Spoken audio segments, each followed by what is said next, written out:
Mainit-init no chika. Isang actress na close talaga kina Donnie Pangilinan at Bel Mariano or Don Bell may chikang nakakagulat. Itago na lang natin sa pangalang M.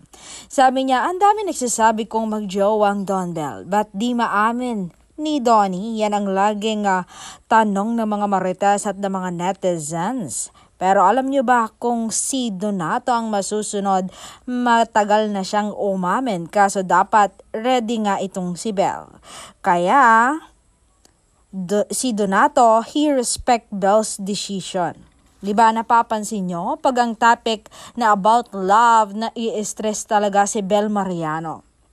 At na-stress din si Donnie para di madulas at makasagot ng hindi umaamin sa relasyon nilang dalawa.